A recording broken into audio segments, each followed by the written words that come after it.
Assalamualaikum warahmatullahi wabarakatuh. إلى حضرة النبي المصطفى صلى الله عليه وسلم وعلى آله وأصحابه الكرام. الفاتحة. أعوذ بالله من الشيطان الرجيم. بسم الله الرحمن الرحيم. الحمد لله رب العالمين. الرحمن الرحيم مالك يوم الدين.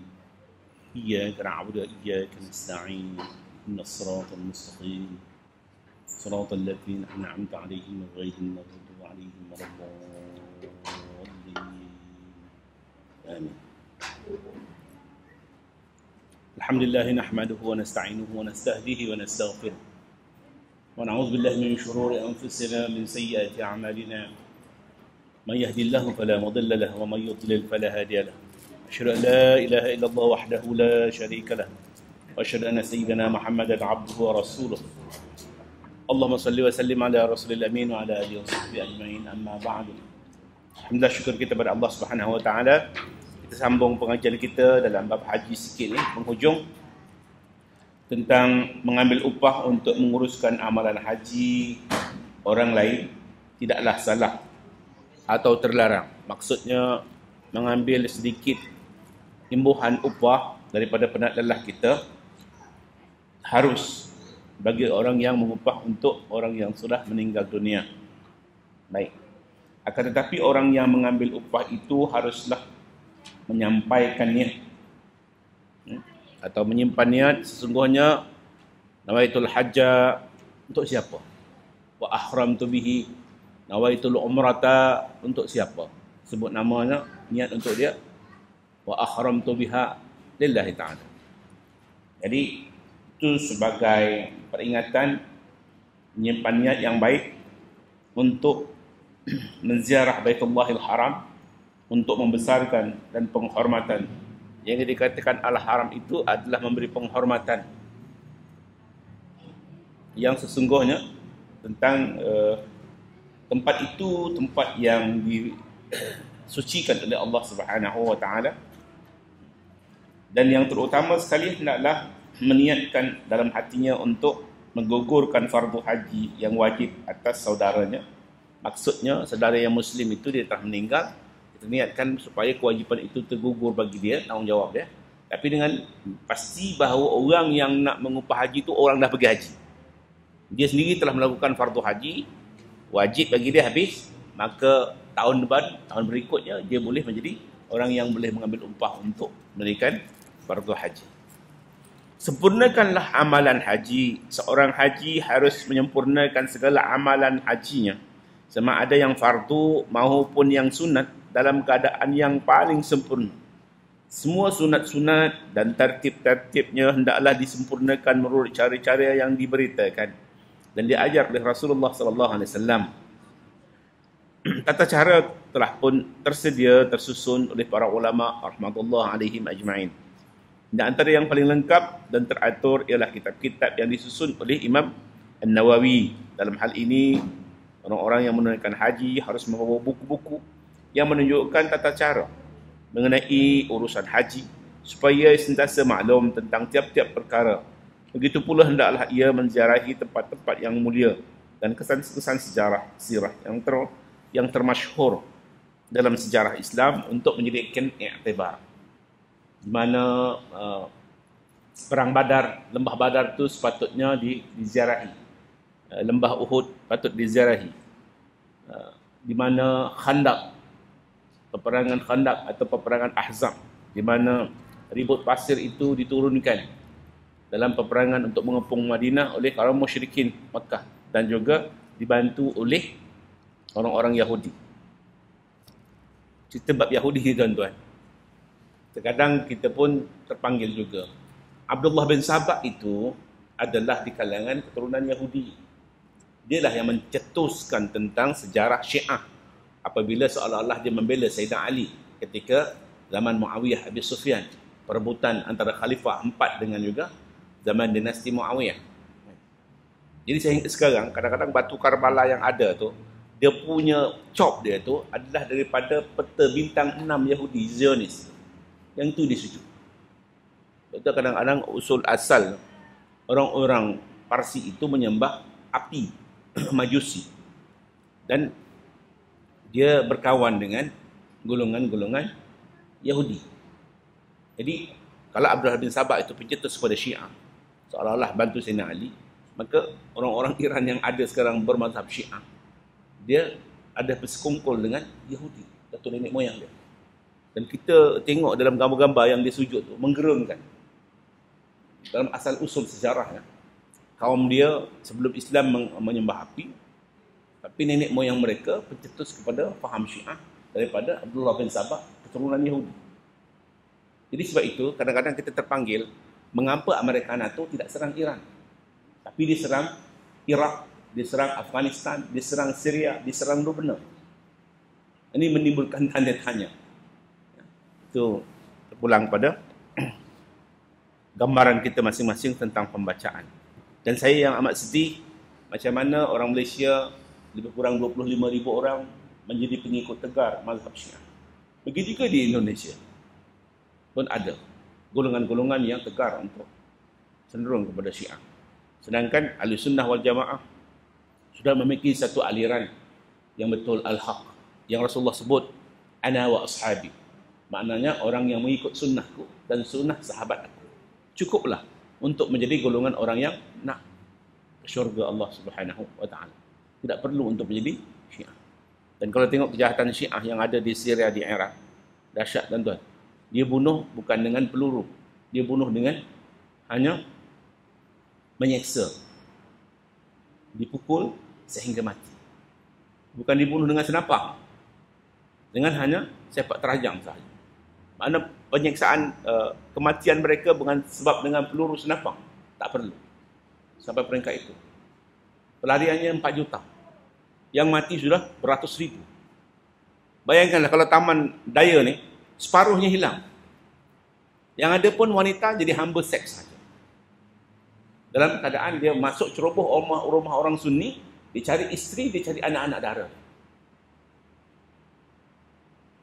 Lebih dahsyat daripada Jepun ni. Itu yang dikatakan Syiah nak kepada Islam. Kadang-kadang saya pun panggil lah, sedih. Itu satu cerita tentang soal macam mana orang Syiah bunuh orang Sunni. Satu cerita lagi tentang kayanya orang-orang yang kaya dan miskinnya orang miskin. Cuba tuan-tuan bayangkan. Orang mati kanak-kanak umur 6-7 tahun ni, di halaman rumah dia, matinya kerana tidak makan. Dan tidak ada air untuk minum dan tidak ada makanan untuk dimakan. Datang orang putih, datang wartawan-wartawan ni guna video dengan kamera. Orang putih itu sendiri, walaupun dia Kristian, dia menangis. Mengapa tidak ada orang yang sanggup untuk memberi makanan kepada orang miskin? Sehingga negeri Somalia itu, Somalia tu kalau naik kapal 2 jam sampai Saudi. Jadi daripada Jeddah naik kapal, bawa 1 juta tan makanan sampai Somalia. Tapi mengapa tak dibawa? Umar Al-Khattab, dia berbicara, saya khawatir di hari kiamat nanti ada orang yang kebuluran makan.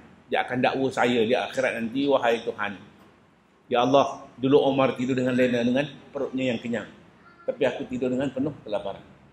Lepas itu dia pikul gandum kan? Itu Umar Al-Khattab.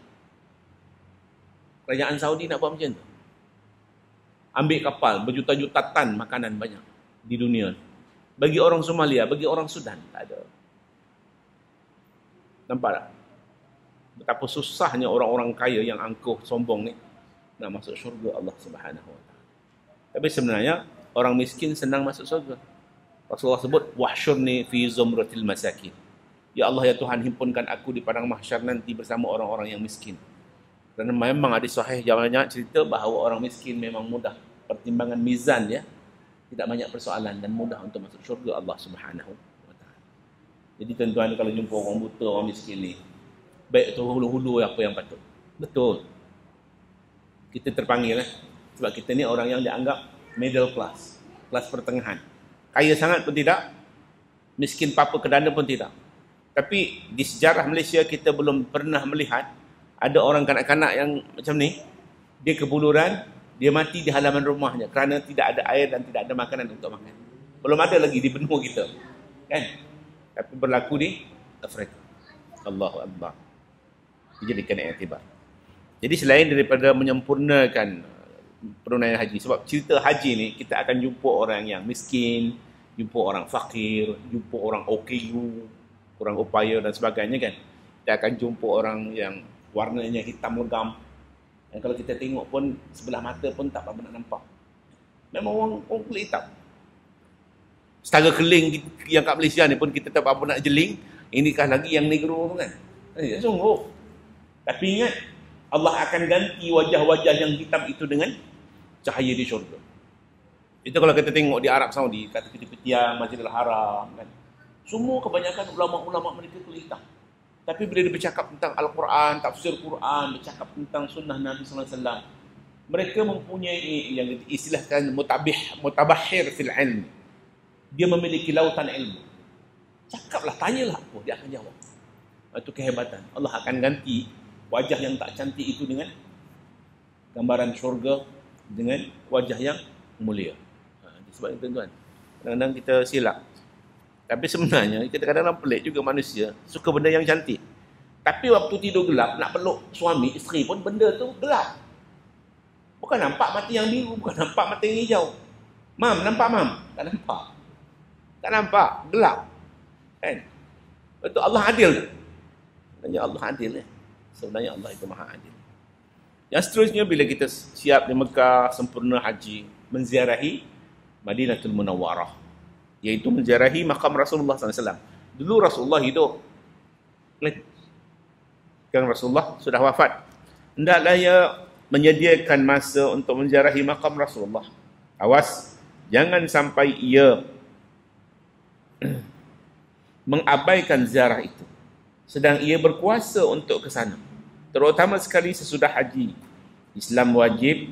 Ada sebuah riwayat yang dipetik daripada Nabi SAW bersabda, "Man hajja wa lam yazurni faqad jafani, wa man zarani maitan faka'annama zarani hayyan." Artinya, sesiapa yang naik haji dan tidak menziarahi aku, maka ia telah mengecewakanku. Sesiapa yang menziarahi aku sesudah aku mati, maka seolah-olah ia telah menziarahi aku di masa aku hidup. Assalamualaikum ya Rasulullah. Rasulullah jawab, salam kita. Sebenarnya, tiadalah patut bagi seorang mukmin mengabaikan ziarah Nabi SAW, kecuali jika ia uzur yang menasabah. Kerana budi Rasulullah SAW terhadap umatnya sungguh besar sekali. Jika seseorang kamu yang datang berjalan kaki atau merangkak daripada tempat yang amat jauh di muka bumi, dia datang daripada India, dia datang daripada Burma, dia datang daripada China, jalan kaki naik unta umpamanya, untuk mengunjungi makam Rasulullah SAW yang mulia itu dan menziarahi baginda alaihissalam, belum dapat ia membalas budi Rasulullah. Walaupun kita naik unta jalan kaki, beribu batu jalan, jasa Rasulullah untuk menyampaikan kalimah tauhid la ilaha illallah Muhammad Rasulullah kepada umatnya, sehingga kita boleh melafazkan. Cuba bayangkan kalau orang Jawa duduk dekat Pulau Bali, tak sampai seru. Orang Pulau Bali pakai kain dekat sampai perut, dada dia terbuka begitu saja. Cuba bayangkan orang perempuan kalau duduk kawasan Taman Daya ni semua begitu. Irul boleh jadi azan tak kat masjid? Tak jadi azan. Kat traffic light tu ada orang nak melintas, bergayut dia nampak. Lambat tak sampai. Maknanya Islam tu bagus tak? Bagus. Nasib baiklah Islam sampai. Kalau atuk nenek moyang kita dulu kat Bali, ya Allah Rabbi, tak tahulah. Mirul tak tahulah. Tak pakai jubah hitam tu Mirul. Pakai cawat je. Datang Islam jadi baik. Jadi sayanglah kita cinta pada Rasulullah. Kerana Rasulullah adalah orang yang menyampaikan risalah tauhid. Jadi saya nak mencadangkan kepada semua jemaah masjid, tak kira lelaki perempuan, berkawan dan kenal Cina, Buddha, kenal Hindu, India. Sampaikan salam kalimah tauhid kepada dia. Minaci, kita kenal sudah lama. You jual Moroku banyak-banyak. Kamu bersyukur. Daripada kamu menyembah Siva, Vishnu dan juga Krishna, kan? Nak masuk surga, kamu pilihlah Islam. Kamu bacalah Islam. Saya nak sampaikan, Islam itu agama yang sempurna, bukan untuk orang Melayu. Islam bukan untuk orang Arab. Islam untuk semua manusia. Tapi kalimah tu tak pernah keluar daripada mulut kita. Pasal kita tak berani, takut terusik jiwa dia. Sensitivity agama. Kita yang bodoh. Kita ni hidup, bila jadi umat Muhammad sallallahu alaihi wasallam ini, ada kalimah tauhid. Sampaikan kalimah tauhid itu kepada orang yang belum kenal tauhid. Itu kewajipan kita. Silap.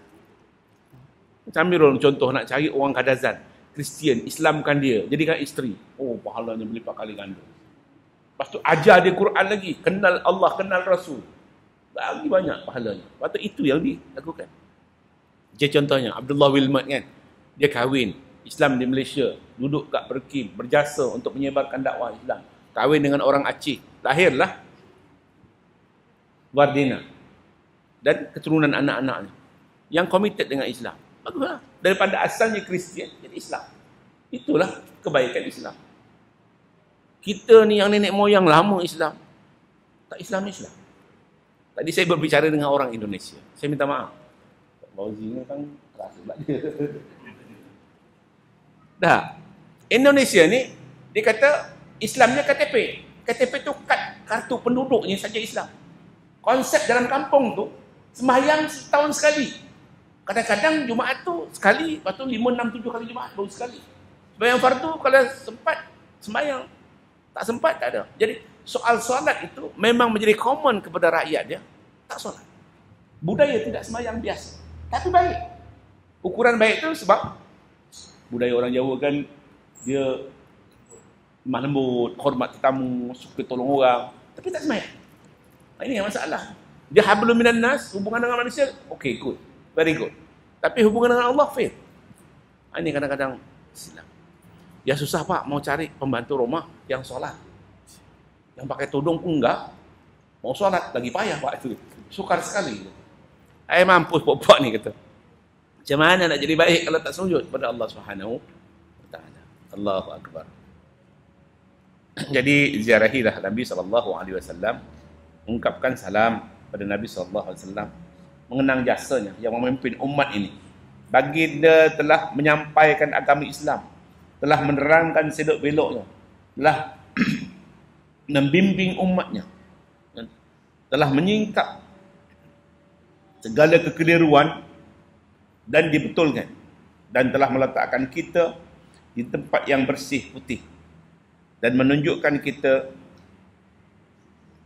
hujah-hujah yang terang tentang mengenai jalan yang benar. Terang pada waktu malam ataupun waktu siang. Kita mohon Allah Subhanahu wa taala agar dia mencucurkan selawat dan salam serta berkatnya ke atas baginda dan keluarganya. Selawat dan salam serta berkat yang belum pernah dicucurkan ke atas sesiapa pun daripada makhluknya. Kerana Nabi SAW adalah makhluk yang paling mulia, Sayyidul Mursalin. Sayyidul Mursalin. Ana Sayyidi Waladil Adam. Aku adalah ketua segala keturunan anak-anak Adam. Maka dia sebagai Sayyidul Mursalin, ketua juga kepada seluruh bangsa manusia. Maka dengan jasa Nabi kita berselawat Allahumma salli ala Muhammad wa ala ali Muhammad. Kalau nak selawat Allahumma salli ala Sayyidina Muhammad wa ala ali Sayyidina Muhammad pun boleh. Ada Sayyidina pun boleh, tak ada Sayyidina pun boleh. Yang tak boleh, langsung tak selawat. Sibuk Sayyidina tak Sayyidina. Selawat je lah. Allahumma salli ala Sayyidina Muhammad wa ala ali Sayyidina Muhammad. Boleh. Allahumma salli ala Muhammad wa ala ali Muhammad pun boleh. Yang tak boleh, tak selawat langsung. Bergaduh Sayyidina tak Sayyidina.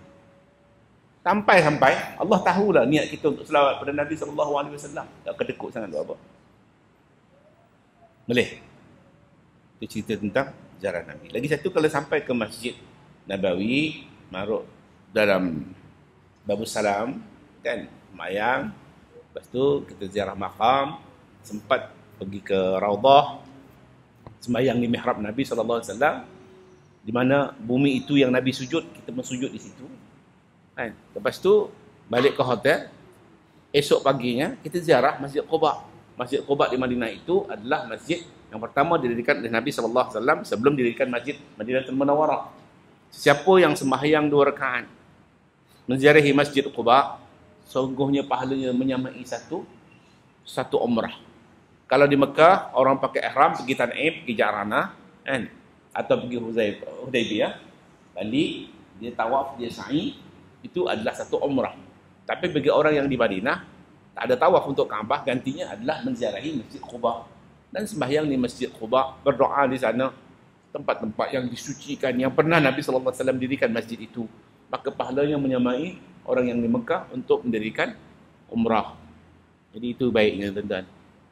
Modallah RM10, RM20, RM20 untuk pergi Masjid Quba untuk sentiasa ziarah dan sembahyang di Masjid Quba. Peristiwa sejarah sirah Rasulullah yang lama yang menjadi kenang-kenangan perjuangan Nabi SAW. Itulah kadang-kadang orang tak faham ni, kadang-kadang pun pelik kita ni.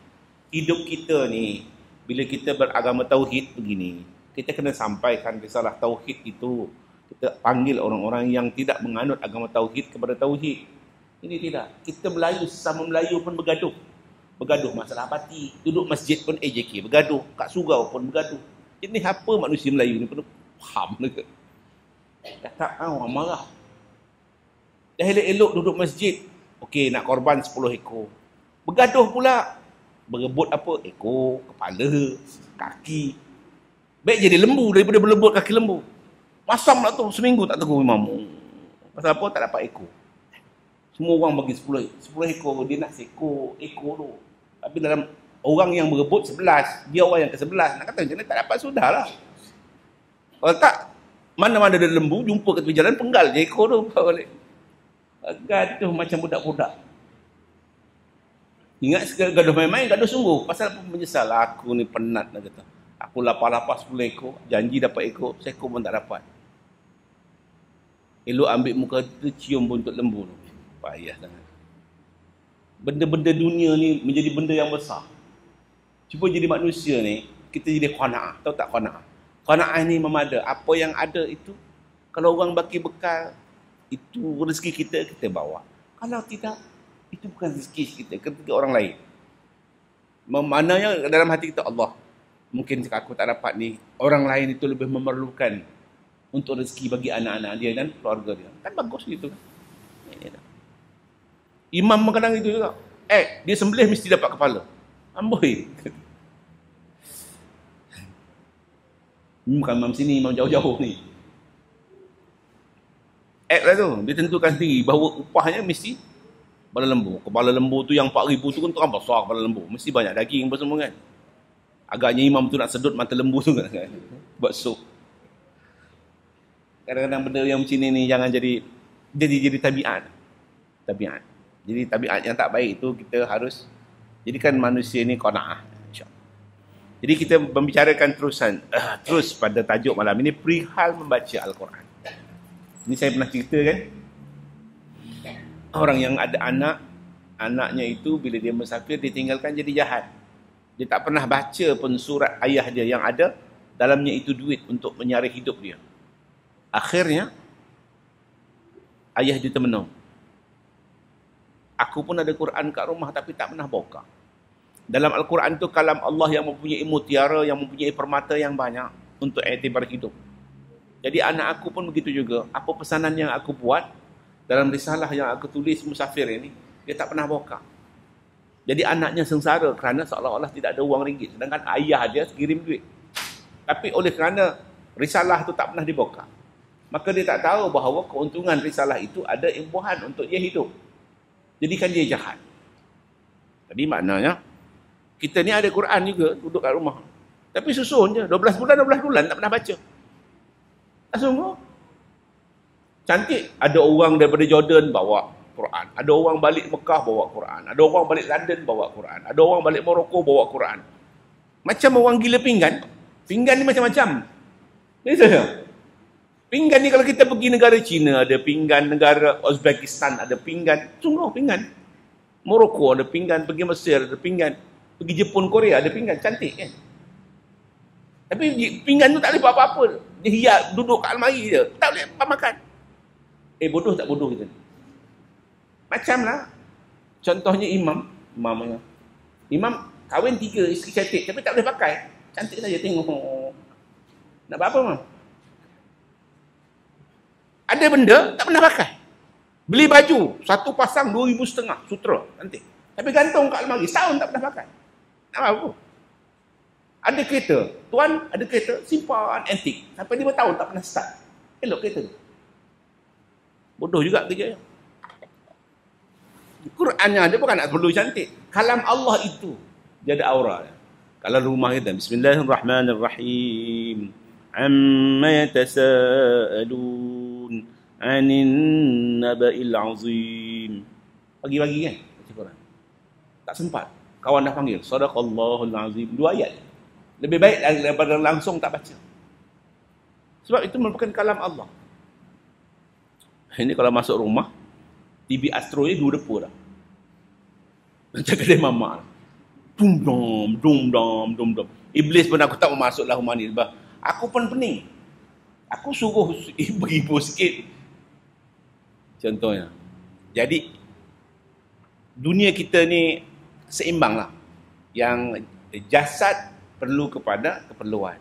Rohani pun perlu kepada keperluan. Contohnya. Ketahuilah bahawa saudaraku sekalian, moga-moga Allah Ta'ala menggolongkan kita ke dalam golongan orang-orang yang berminat membaca Al-Quran, golongan yang memelihara Al-Quran dan terpelihara pula oleh Al-Quran. Jadi kalau kita pelihara Al-Quran, Quran pelihara kita. Inna nahnu nazzalna dzikra wa inna lahu lahafizun. Semuanya kami yang menurunkan Al-Quran dan kami juga yang memeliharanya. Okey. Golongan yang mendirikan hukum-hukum Al-Quran dan berdiri di samping hukum-hukum Al-Quran, bahawasanya membaca Al-Quran Azim itu adalah antara ibadat yang paling utama, mendekatkan dirinya kepada Allah dan ketaatannya yang amat mulia di sisi Tuhan.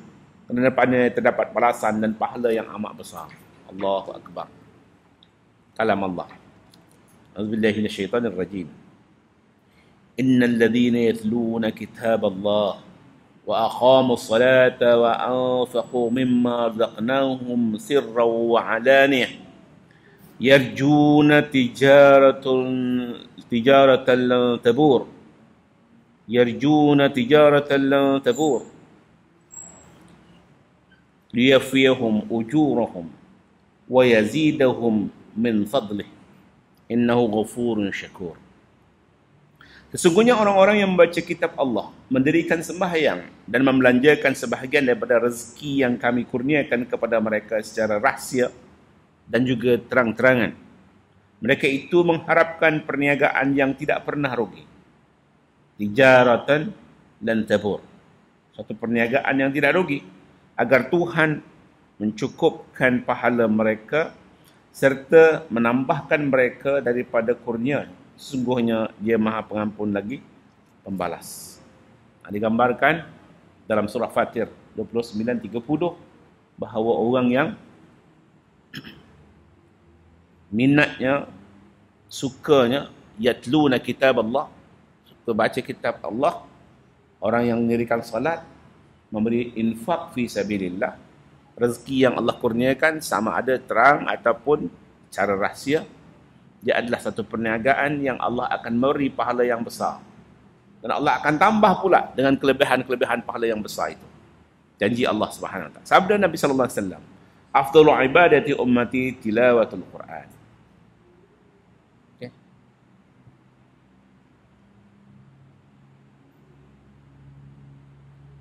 Semulia-mulia ibadat umatku yang amat utama ialah membaca Al-Quran. Budaya membaca Quran ni bagus, tuan. Terutamanya tak payah panjang-panjang, tapi selalu baca lepas sembahyang fardu. Alasannya ada wuduk tak ada wuduk kecuali orang yang uzur. Maknanya handphone kita tak payah ada wuduk pun boleh baca. Kita nak turun kereta sambil-sambil parking dapat 2-3 ayat pun boleh. Kita nak mula start kereta sambil-sambil nak betul-betulkan tali pinggang tu, nak baca 2-3 ayat pun boleh. Daripada handphone yang ada. Tak perlu ambil wudu. Itu mudah. Unit teknologi yang mudah untuk membudayakan diri membaca Al-Quran. Sabda Nabi SAW lagi, man qara'a harfan min kitabillahi kutibat lahu hasanatan. Wal hasanatu bi'ashri amthaliha la aqulu alif lam mim harfun bal alifun harfun wal lamu harfun wa mimu harfun. Sesiapa yang membaca satu huruf daripada kitab Allah dicatat baginya satu hasanah kebajikan, dan setiap hasanah itu dilipat gandakan menjadi 10 seumpamanya. Aku tidak kata alif lam mim itu satu huruf, tetapi alif satu huruf, lam satu huruf dan mim satu huruf. Betapa berganda-gandanya pahala di sisi Allah Subhanahu wa taala. Allahu akbar. Jelas kalau tengok TV 1 jam pun sekurang-kurangnya 15 minit boleh baca Quran tu, alhamdulillah, langsung tak. Jangan jadikan rumah kita dalam 1 saat 24 jam itu langsung tidak ada anak, ibu, atuk atau nenek ataupun apa-apa yang tak baca Quran. Kalau boleh, budayakanlah salah satu daripada wakil cucu, atuk, nenek, datuk, abang, adik, kakak ada di kalangan ahli keluarga tu yang pasti membaca Quran dalam tempoh 24 jam. Selain daripada TV yang berkumandang tu, kena sebegitu. Di antara kita kongsi kita kongsi ilmu pengetahuan dalam bentuk amalan budaya yang baik. Kena yakin dalam hati. Di takdirnya kita ini adalah orang yang diberi umur panjang oleh Allah Subhanahu wa taala. Dan kena yakin dalam hati bahawa orang yang tua itu tidak akan nyanyuk. Pertama sekali, kalau dia tidak boleh membaca Quran kerana rabunnya, kerana uzur matanya, dia bacalah Al-Quran apa yang dia hafal. Sama ada Fatihah, surah Ikhlas, ta'awuz, maknanya qul a'udzu birabbil falaq, qul a'udzu birabbin nas. Apa juga ayat, macam ayat kursi. Dia hafal, wa man yattaqillaha yaj'al lahu makhraja wa yarzuqhu min haitsu la yahtasib. Wa man yatawakkal 'ala Allah fa huwa hasbuh. Innallaha balighu amri. Qad ja'ala Allahu likulli syai'in qadra. Dia baca tu berapa? Daripada pagi sampai ke malam nak tidur 1000 kali. Tak apa, itu yang dia mampu.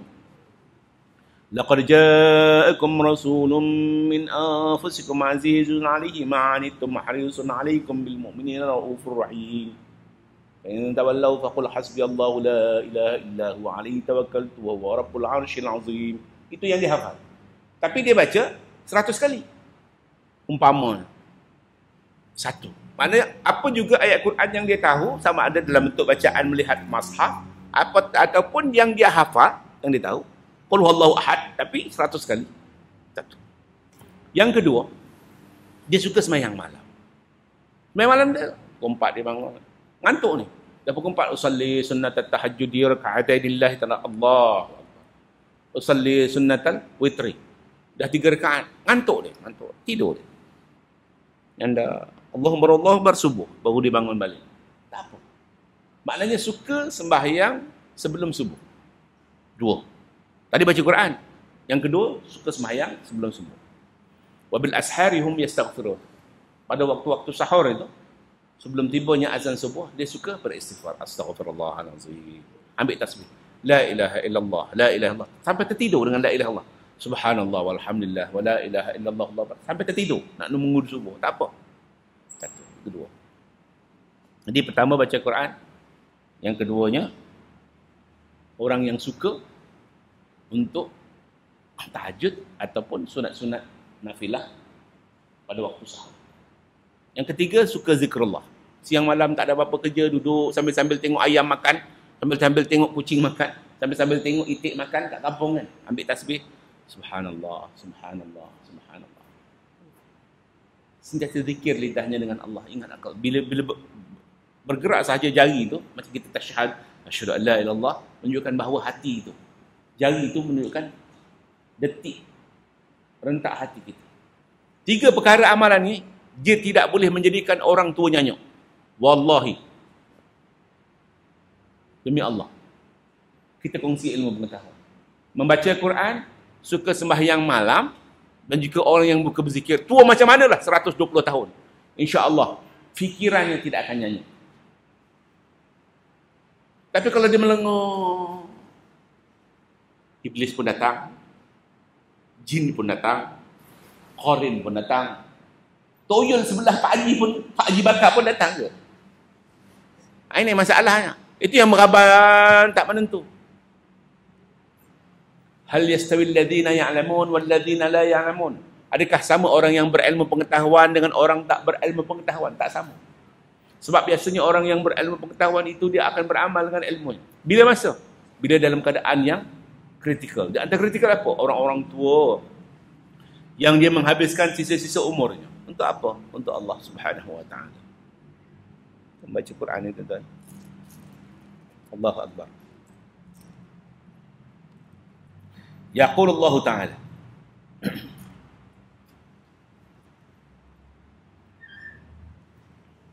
Man syaghalahu dhikri wa tilawatu kitabi an mas'alati a'taytuhu afdala ma u'tiya as-sa'ilin. Wa fadlu kalamillahi ta'ala ala sa'iril kalam ka fadlillahi ala khalqi. Artinya firman Allah Ta'ala, siapa yang sibuk berzikir kepadaku, ini dalam hadis kursi ya, fima yarwihi Rasulullah sallallahu alaihi wasallam. Rasulullah bersabda, Allah berfirman, hadis kursi, sesiapa yang sibuk berzikir kepada aku dan membaca kitabku sehingga tidak sempat memohon kepadaku, nescaya aku akan berikannya pemberian yang utama yang pernah aku berikan kepada orang-orang yang memohon. Dia sibuk baca Quran, dia lupa nak mohon sesuatu. Automatically Allah akan beri, walaupun dia tak sempat untuk memohon sesuatu. Keutamaan bicara Allah Ta'ala ke atas semua bicara yang lain sama seperti keutamaan Allah Ta'ala ke atas makhluknya. Maknanya, orang yang suka untuk membaca kalam Allah dan menyebut Allah, Allah akan menganugerahkan dia kelebihan seperti mana Allah mengutamakan seorang makhluk itu dengan makhluk-makhluk yang lain. Tentu Allah amat penyayang pada mukmin dibandingkan orang yang fasik, orang yang kafir, musyrik dan juga orang yang zalim. Okey? Iqra'ul Qur'ana fa innahu ya'ti yawmal qiyamati syafi'an li ashabi. Nabi sallallahu alaihi wasallam nyatakan dalam sebuah hadis, bacalah Al-Quran. Kelak pada hari kiamat, Al-Quran itu akan memberi syafaatkan kepada tuannya. Maknanya kalau kita suka damping dengan Quran, besok Quran akan datang. Engkau adalah merupakan suka kepadaku dulu. Maka hari ini aku datang untuk memberi pertolongan syafaat kepadamu di sisi Allah Subhanahu wa taala. Ini buat apa ni Ji? Sikit-sikit Quran, sikit Quran.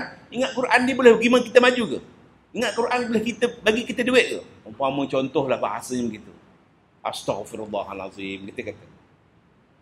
Marah sangat dia dengan orang Quran ni. Ingat boleh kenyang ke dengan baca Quran? Umpamanya orang jahil-jahil cakap je begitu lalu kan. Allahu akbar walillahil hamd. Hidup kita ni tuan-tuan, kalau tak ada Quran, buta kita. Siapa sebenarnya yang buta? Orang yang buta dalam hidup ni apabila dia buta langsung tak tahu tentang Al-Quran, maka hidupnya dalam keadaan buta. Dahsyat. Allahu akbar. Kalau boleh jangan sebegitu rupa. Berkata Sayyidina Ali karramallahu wajhah, sesiapa yang membaca Al-Quran sedang ia berdiri dalam sembahyang, maka baginya atas setiap huruf 100 kebajikan. Sesiapa yang membaca sedang ia duduk dalam solat, maka baginya atas setiap huruf 50 kebajikan. Sesiapa yang membaca sedang ia berada di luar solat. Dalam keadaan bersuci, dia ada wuduk ya. Maka baginya atas setiap huruf itu 25 kebajikan. Dan sesiapa yang membacanya sedang ia berada dalam keadaan tidak bersuci, maka baginya setiap huruf itu 10 kebajikan. Allahu akbar. Kalau nak tahu nikmatnya, sama ada kita ada wuduk atau tidak, kalau kita baca Al-Quran, maka berlipat ganda Allah gantikan kebajikan yang ada.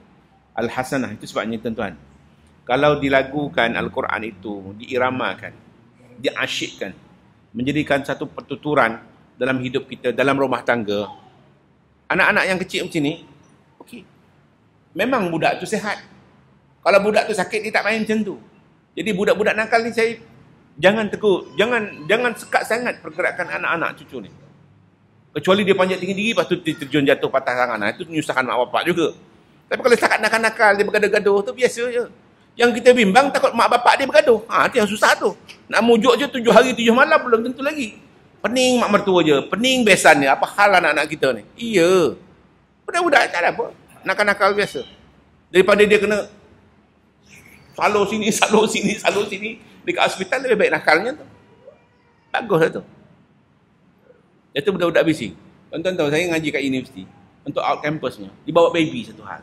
Nyak nangis. Dia bawa pula yang macam tu. Dia bawa kukang kat belakang. Saya kata budak-budak tak masalah. Mak budak tu kalau dia mengira, dia lagi susah. Jadi tak kisah. Tuan-tuan jangan risau kalau ada anak cucu nakal-nakal. Alhamdulillah. Sebab dia bernyawa dan dia mempunyai akal yang sempurna. Dibandingkan dengan orang yang OKU, kan? Kekurangan jasad, kekurangan akal, lebih baik dia nakal. Kalau adik nak lari guling-guling, tak masalah. Cuba kalau bapak yang berguling-guling, tak pening kita. Apa hal pula pak mat ni guling-guling? Itulah tuan-tuan, nikmat Islam ni bagus. Cuma satulah kadang-kadang bila kita mengajar tajuk tentang pengurusan rumah tangga, kita bukanlah yang ideal. Tapi sebab kita ni sedikit ada ilmu pengetahuan berkongsi kan. Sebab apa jadi bergaduh suami isteri? Sebab tak ada rasa kasih sayang, tidak ada penghormatan, tak ada persefahaman, tak mau bermuhasabah diri. Memang isteri perlu, Rasulullah kata fastausu bin nisa'i khaira. Hendak kamu nasihati wanita itu dengan perkataan yang lemah lembut. Nabi dah pesan dah. Ini awak ni tak faham-faham ke? Kita kahwin dah 40 tahun, tak kerti lagi ke? Bahasa begitu. Oh, mah dia pun pening. Ini orang mengalir air terjun. Tuan-tuan tahu tak? Orang yang jatuh itu sebenarnya apa juga objek yang jatuh, memang dia menyakitkan. Sama ada jatuh, suami jatuh bankrupt, isteri jatuh sakit, suami jatuh sakit. Itu semua adalah kedukecitaan. Betul tak? Setuju tak puan-puan? Suami sakit, duka cita. Isteri sakit, duka cita. Mak sakit, duka cita. Semua duka cita. Anak sakit, duka cita. Tapi tuan-tuan tengok. Saya minta maaf lah. Bukan saya nak mengajar tuan-tuan. Macam mana Allah Subhanahu Wa Taala menciptakan air hujan itu jatuh. Bila hujan, tengok je lebat, lepas tu dia gerimis. Sebenarnya hujan tu cantik tak? Musim panas, 2 bulan tak hujan. Tiba-tiba turun hujan. Tuan-tuan tengok dekat tingkap hujan. Bila pokok-pokok tu dan pokok-pokok bunga disiram dengan air hujan.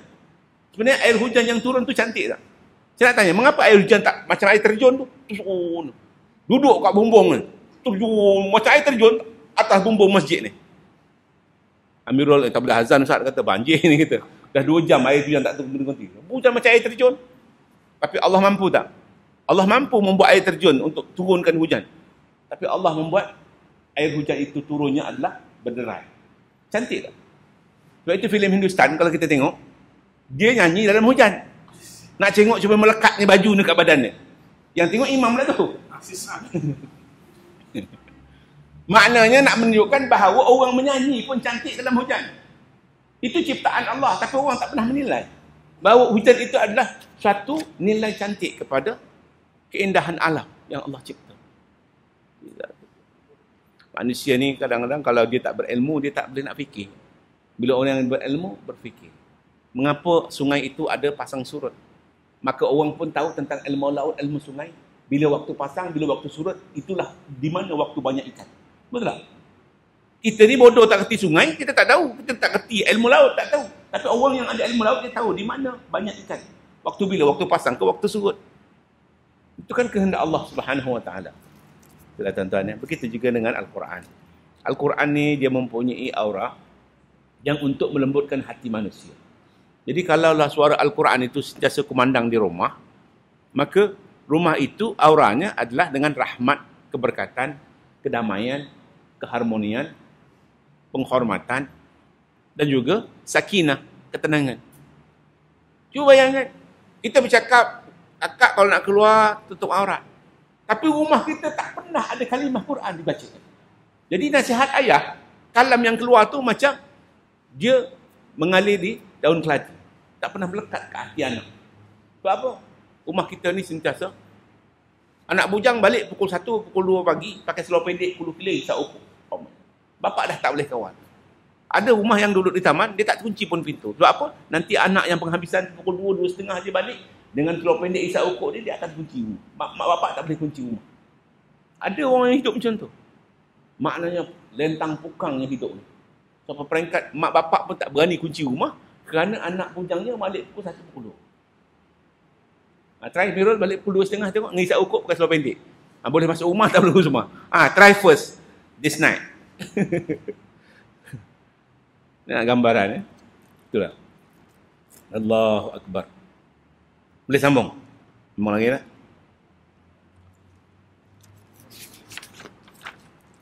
Adab-adab membaca Quran. Ketahuilah bagi orang-orang yang membaca Al-Quran itu ada adab-adabnya, yang lahir dan ada yang batin. Seorang hamba tidak akan dihitung membaca Al-Quran yang sebenarnya sempurna bacaannya sehingga mendapat tempat di sisi Allah, melainkan terlebih dahulu ia harus beradab dengan adab-adab yang lahir dan batin.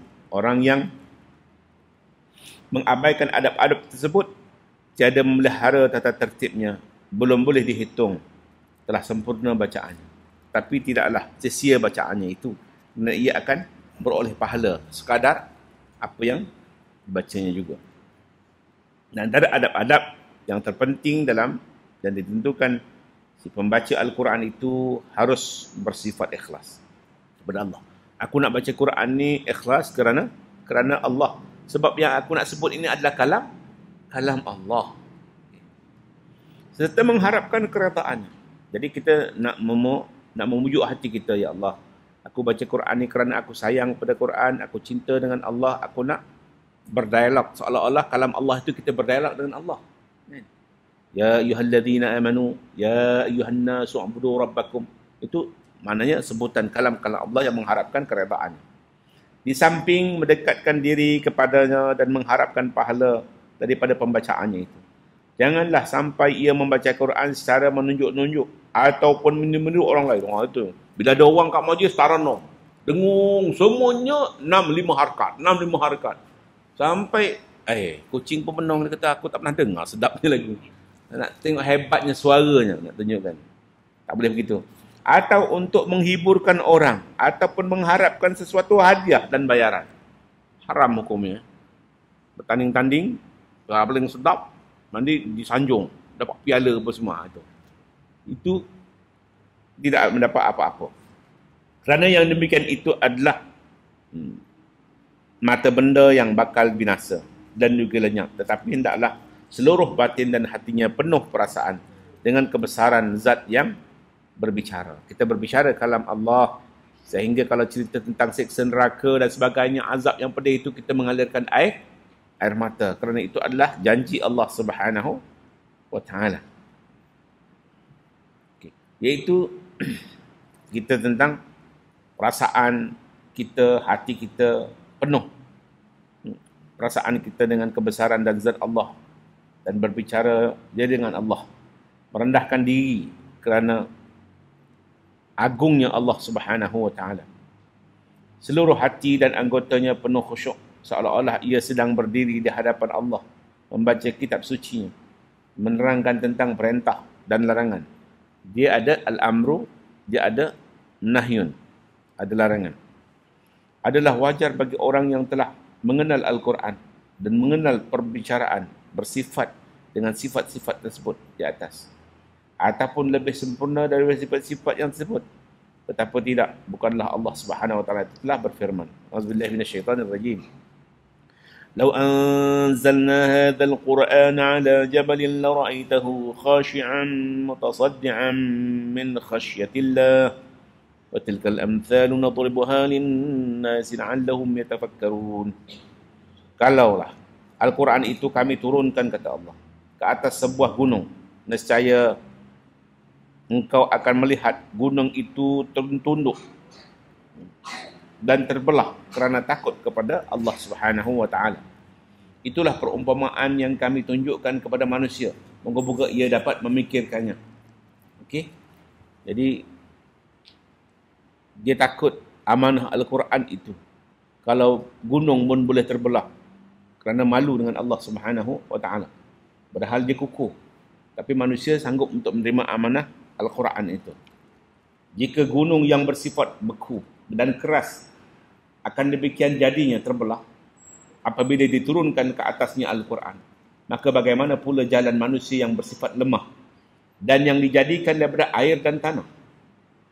Hanya yang menyebabkan manusia itu tidak sedar ialah kelalaian hati dan kekerasan. Ingat, biasanya orang bergaduh berbalah ni kerana kerah hati. Suami kerah hati, tak mau tolak ansur. Isteri pun kerah hati, tak mau tolak ansur. Itu yang berbalah bergaduh. Dan lantaran kurangnya pengenalan terhadap kebenaran Allah Ta'ala, kemahamuliaan dan kemahaagungannya, maka manusia lalai, keras hati. Allah Ta'ala telah berfirman dalam mensifatkan para hambanya yang khusyuk ketika membaca Al-Quran. A'udzubillahi minasyaitonirrajim. Innal ladzina utul ilma min qablih idza yutla 'alaihim yakhruna lil adqani sujada wa yaquluna subhana rabbana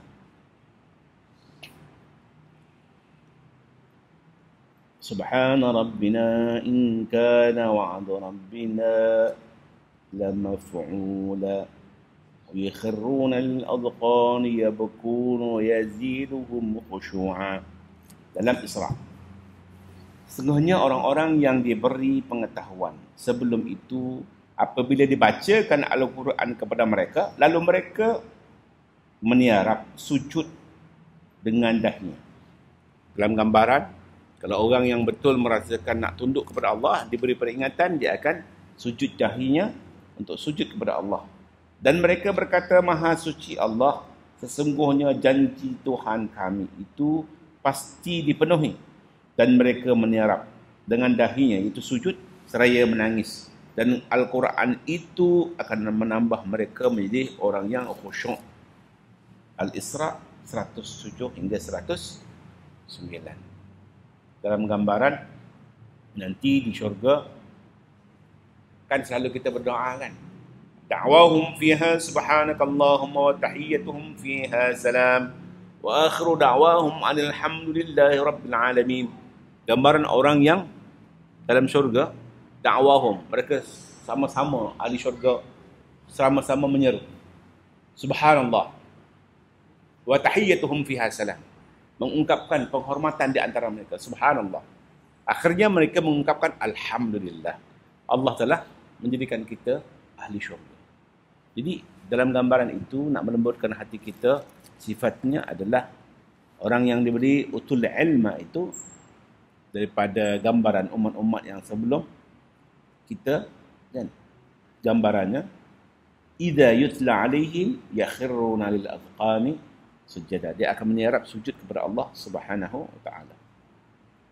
Allahu akbar. Tapi ingat, orang itu mesti orang yang diberi pengetahuan. Jadi kalau kita ni diberi pengetahuan oleh Allah, menjadi orang yang beriman, sepatutnya kena taat, patuh dengan Al-Quran.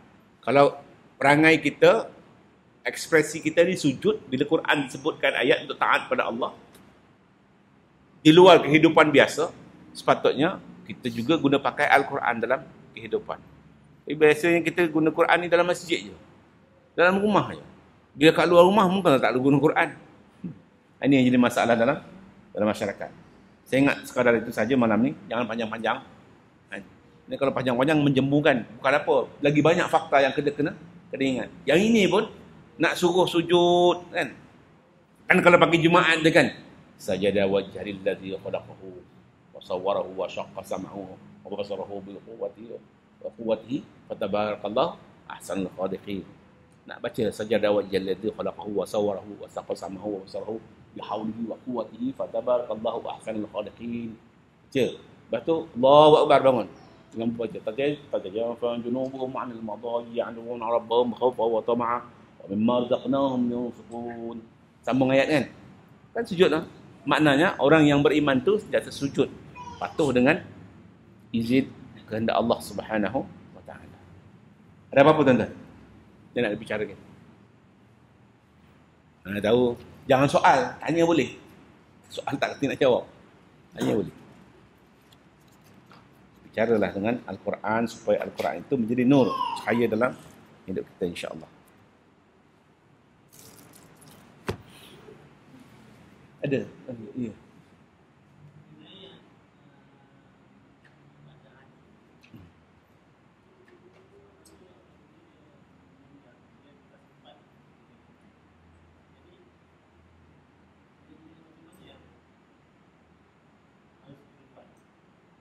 Orang tu meninggal dah. Lepas tu?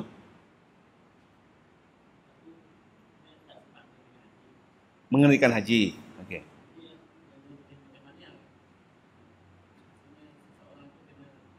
Gini. Katakanlah pakcik kita tu meninggal, dia tu ada duit. Kan? Lepas tu, dia meninggal, dia tak sempat pergi haji. Jadi kita sebagai anak saudara dia yang dah pergi haji ni, ataupun orang lain, kita hajikan dia. Bagi 1,000, 2,000 untuk upah haji. Niatkan haji itu untuk sebulan bin sebulan. Hajikanlah.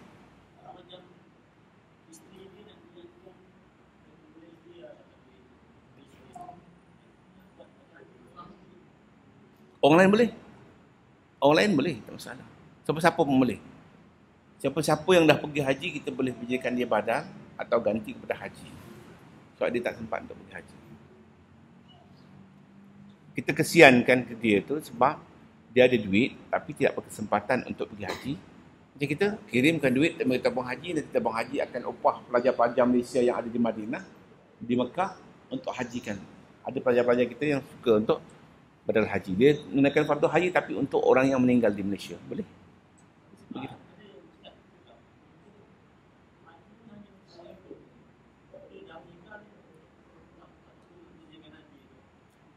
Kita ni ikut sunnah Nabi, ikut ustaz ke ikut Nabi?